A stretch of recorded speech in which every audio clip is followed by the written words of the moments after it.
हाँ जी मेरी भटकती आत्माओं, क्या हाल है। मेरा नाम है वंश एंड वेलकम बैक टू वंश के विचार। तो सबसे पहले हमारे 1100 से ज्यादा सब्सक्राइबर्स हो चुके हैं, तो आप सबको बहुत बहुत thank you. And 500 plus students in the mentorship, तो ये सब आपके कारण हुआ है। बहुत बहुत थैंक यू आप सभी को। तो भैया एग्जाम में रह गए अब कुछ गिन के 10 दिन, तो यार एक टेंशन का माहौल आ चुका है। अब आ चुका है भैया आखिरी पड़ाव, आखिरी fight.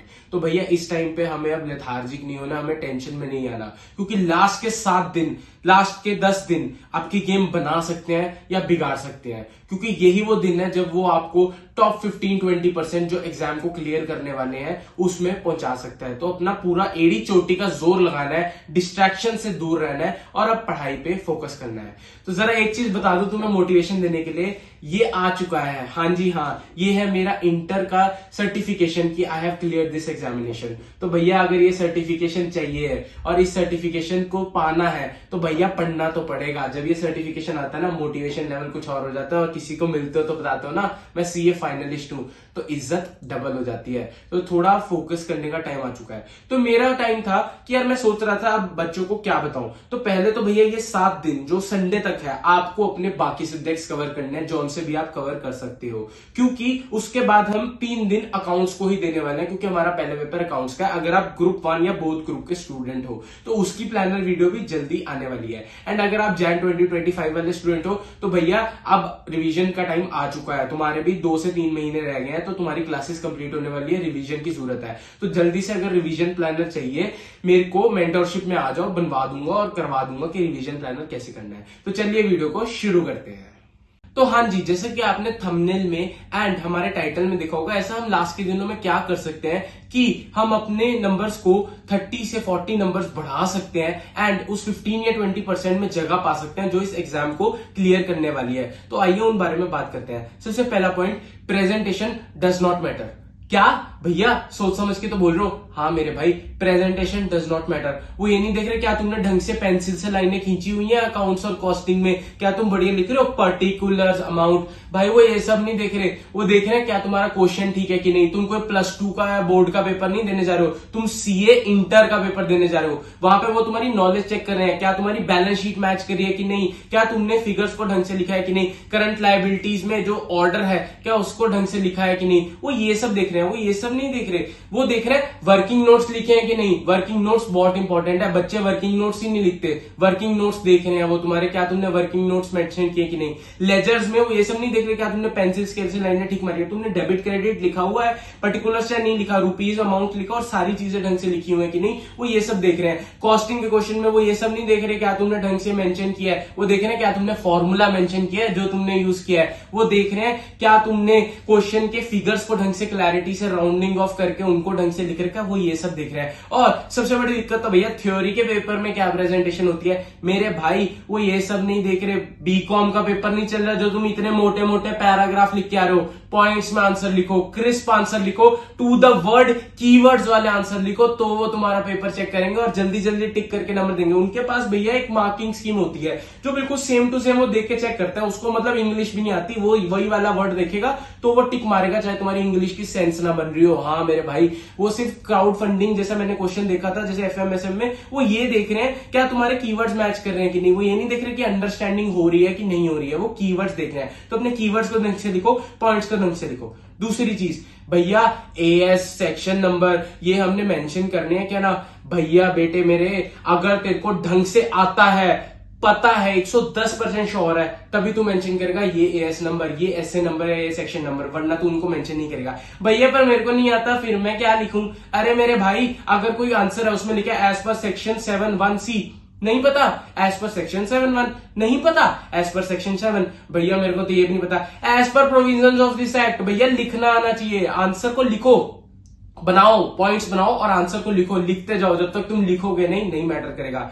Third point, effective hours matter but the topics covered matter more. एक दिन में तुम जितने टॉपिक्स ज्यादा से ज्यादा कर सकते हो वो मैटर करता है। तुम 13-14 घंटे पढ़ रहे हो, 15 घंटे पढ़ रहे हो, वो मैटर नहीं करता। 2 दिन पढ़ पाओगे, 15 घंटे फिर हेल्थ खराब हो जाएगी, बैठ जाना। लास्ट के दिनों में हेल्थ खराब करके कुछ नहीं होने वाला। भैया 10 घंटे 12 घंटे अगर कंसिस्टेंटली पढ़ रहे हो 7 दिन 10 दिन, तो बढ़िया तरीके से तुम्हारी पढ़ाई हो रही है। एंड टॉपिक्स ज्यादा से ज्यादा कवर करो। एक डेली स्टिकी नोट चिपका लो कि आज मैंने इस चैप्टर से या इसी सब्जेक्ट्स के ये टॉपिक्स के ये चैप्टर्स को कंप्लीट करना है और इनको ढंग से रिवीजन करनी है, तभी तुम बढ़िया तरीके से कर पाओगे। Fourth, revise the old.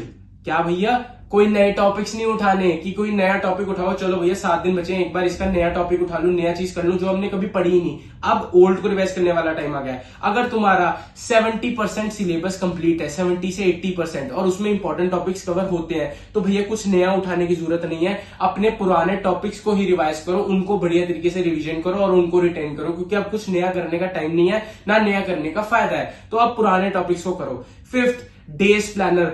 Days planner होना चाहिए तुम्हारे पास, जैसे मैंने बताया स्टिकी नोट पे क्या करना है, और अपने डे को प्लान करो कि डेली के चंक्स निकालो। जैसे सुबह उठते ही अपना कितने बजे भी उठो, भैया मेरे से पूछते सुबह जल्दी उठो शाम को, अरे भाई जितने बजे भी उठता है तू, उठने के बाद 2 से 3 घंटा तू पढ़ाई करेगा। क्या, हैवी थ्योरी सब्जेक्ट जैसे लॉ या ऑडिट जैसा हैवी थ्योरी सब्जेक्ट पढ़ेगा, फिर अपना ब्रेक लेगा, फिर लगाएगा हैवी प्रैक्टिकल सब्जेक्ट जैसे अकाउंट्स या कॉस्ट हो गया, उसको अपना टाइम देगा, उसके क्वेश्चन ज्यादा से ज्यादा सॉल्व करेगा, फिर ब्रेक देगा और फिर कोई इजी सब्जेक्ट उठाएगा जो तेरे को आसान लगता है, करने में भी आसान लगता है, और ऐसे अपने दिन को प्लान करेगा कि 3, 4, 3 और फिर एक और सेशन लगा के कि पूरे दिन में क्या पढ़ा, रिवाइज तरीके से पढ़ाई करेगा, इस चीज से रिवीजन करेगा इस टाइम पे, तभी तू इफेक्टिवली स्टडी कर पाएगा और बढ़िया तरीके से खुद को बना पाएगा। 6, सिलेक्टिव स्टडी। भैया सिलेक्टिव स्टडी, हाँ मेरे भाई अब सिलेक्टिव स्टडी का टाइम आ गया है। अगर तुम्हारे पास इतना टाइम नहीं है कि तुम इंपॉर्टेंट टॉपिक्स को ही फोकस कर सकते हो, इतना ही टाइम है, तो सिर्फ उन्हीं को फोकस करो। अब नई नई चीजें या जो पढ़ा भी है उसमें से भी फिल्टर आउट करने लग जाओ, और जो इंपॉर्टेंट टॉपिक्स हैं सिर्फ उसको टाइम दो, उसको अपना टाइम दो और बढ़िया तरीके से करो। 7th, ICI questions. सुनो सुनो, सीक्रेट टिप बता रहा हूं, किसी को मत बताना, हाँ ध्यान से सुन लो, तुझे बता रहा हूं। क्या करियो, जो भी क्वेश्चंस करेगा ना ICI स्टडी मॉड्यूल के practical questions and illustrations questions ध्यान से कर जियो। तुम्हारा अगर पेपर 100 नंबर का आ रहा है ना, 20 नंबर का नया आएगा, बट जो 80 नंबर का पेपर है सारा उसी में से बनना है। कोड बता दिया, कोड पीछे हो जा, पीछे हो जा। अब बताइयो ना किसी को, ये तुम्हारा कोड है कि जो हमारा पेपर बन रहा है वो ICI स्टडी मॉड्यूल से ही पढ़ रहा है, तो ICI के स्टडी मॉड्यूल के क्वेश्चंस को, इलस्ट्रेशंस और प्रैक्टिकल क्वेश्चंस को प्रायोरिटी जरूर देना। फिर भैया सारा क्वेश्चन लिख के नहीं करना, तुम्हें अब टाइम आ गया है कि तुम ज्यादा से ज्यादा क्वेश्चंस को प्रैक्टिस करो, समझो, उनको सॉल्व करो, बट प्रैक्टिस करो। हाँ, सॉल्व करने का मतलब यह है कि तुम उसको रफ में स्क्रिबल कर लो, एक व्हाइट शीट ले लो, रफ शीट, और उसमें स्क्रिबल करो। अरे स्क्रिबल से क्या मतलब है मेरे भाई, ऑडिट नहीं करने बैठना। तुम लोग क्या करते हो, टिक्के मारते हो, हाँ ये आता है, ये ऑडिट कर लो, ठीक है, ऑडिट नहीं करना, तुम्हें स्क्रिबल करना है। मतलब एक व्हाइट शीट लेनी है और उस पर सॉल्व करना है क्वेश्चन को, कैलकुलेटर पे सॉल्व करना है क्वेश्चन को, क्वेश्चन सारे सॉल्व करने हैं, देख के सारे जाने हैं, सॉल्व 25% कर लो ऐसे, मतलब स्क्रिबल करने से और कैलकुलेटर वाले तरीके से, जिसमें ICI स्टडी मॉड्यूल को इंक्लूड करना और बढ़िया तरीके से हो जाएगा। 10th point, MCQ। मेरे भाई टेंशन ना ले, पुरानी वीडियो में भी बताया था, MCQ उसी में से आने हैं, प्रैक्टिकल क्वेश्चन में से जो तुम पढ़ रहे हो, थ्योरी में हेडिंग्स वगैरह जो तुम पढ़ रहे हो उसी में से MCQ आना है। तो MCQ की टेंशन ना ले, 20 नंबर आ जाएंगे 30 में से MCQ में, तो बढ़िया तरीके से पास हो जाएगा। प्रैक्टिकल पे फोकस करना, जहां पे तुमसे फॉर्मेट बनाया हो, फॉर्मूला लिखो, इंस्टीट्यूट तब भी नंबर देता है। मैंने आंसर शीटें देखी है जहां पे सिर्फ फॉर्मेट बनाया हो और तुम अगर फॉर्मूला लिखो, इंस्टीट्यूट नंबर देता है। तो जो प्रैक्टिकल क्वेश्चन है जहां तुम नंबर खींच सकते हो इंस्टीट्यूट से, वहां खींचो ना। MCQ अगर गलत ऑप्शन मार्क कराए तो 2 नंबर जाएंगे सीधा। प्रैक्टिकल का 10 नंबर का क्वेश्चन देख ले भाई, 2 नंबर या 10 नंबर, 10 नंबर को प्रेफरेंस देना, और 10 अगर आता होगा ना, कंसेप्ट क्लियर होगा, 2 वाला भी तुक्का मार के भी ठीक कराएगा, मैं बता रहा हूं तेरे को। तो कोशिश करके तो प्रैक्टिकल को ढंग से करे, उससे MCQ भी हो जाएगा। 11th एंड लास्ट पॉइंट, 1.5 दिन की प्लानिंग।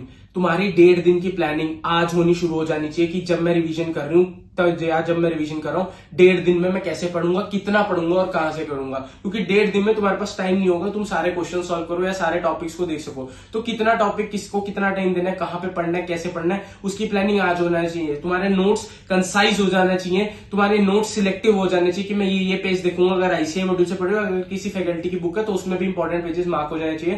तुम्हारी चीजें सारी कंसाइज और बढ़िया हो जानी चाहिए। बाकी ये तुम्हारा भाई 1.5 दिन के प्लानर्स भी तुम्हारे लिए लाता रहेगा कि कब कौन सा टॉपिक पढ़ो और कब कौन सा बढ़िया तरीके से पढ़ाई करो। तो भाई अब टाइम आ गया पढ़ाई करने का, जोश लगाने का और पूरी अपनी मेहनत लगाने का। एक चीज और दिखाऊं, ये है मेरी मार्कशीट ICI की इंटर की। तो भैया जब यहाँ पे सक्सेसफुल लिखा आता है ना, अलग मजा आता है। जब ये मार्कशीट आएगी और अनसक्सेसफुल लिखा होगा ना, शीशे में आंखों से आंखें नहीं मिला पाएगा। तो उस मौके को आने ना दियो और सक्सेसफुल लेके आइयो और बढ़िया तरीके से पढ़ाई करियो, क्योंकि अभी टाइम है अपना जोर लगाने का, मेहनत करने का। भाई मोटिवेशन एक दिन की होती है, मैं एक दिन की मोटिवेशन दे सकता हूं, कंसिस्टेंसी और डिसिप्लिन तेरे को पहुंचाता है। रोज कंसिस्टेंटली पढ़ना। मुझे पता है तूने बहुत मेहनत करी है मेरे भाई, क्लासेस देखी, इतनी रिविजन्स करी, अभी भी टॉर्चर झेल रहा है, पेरेंट्स के ताने, कितने फंक्शन छोड़े, सैक्रिफाइसेस किए, फोन बंद किया।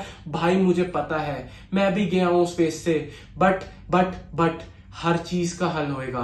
बट थोड़े दिन की मेहनत रह गई है मेरे भाई, थोड़े दिन का जोश रह गया, थोड़े दिन का जोर लगाना रह गया है, और ये तुझे फ्लाइंग कलर्स के साथ मिलेगा। इसके बाद 1 महीना ऐश है मेरे भाई, पेपर खत्म करने के बाद जो मर्जी करियो, उसके बाद रिजल्ट तक आप मजे करेंगे। तब मैं तेरे लिए बहुत कुछ प्लान कर रहा हूँ कि तेरे लिए कुछ बढ़िया सा लाऊं कि तेरा टाइम एंगेज रहे और तू बढ़िया तरीके से पढ़ाई करता रहे। तो भाई अभी आखिरी फाइट है, यहाँ पे लूज नहीं होना, अब अपने को बूस्टर लगाना है और आगे निकलना है। तो आखिरी जाते जाते बस यही बोलना चाहूंगा, हर एक संकट का हल होगा, आज नहीं तो कल होगा। तो पढ़ते रहो, जोर लगाते रहो, मिलते हैं अगली वीडियो में। तब तक के लिए टाटा बाय बाय।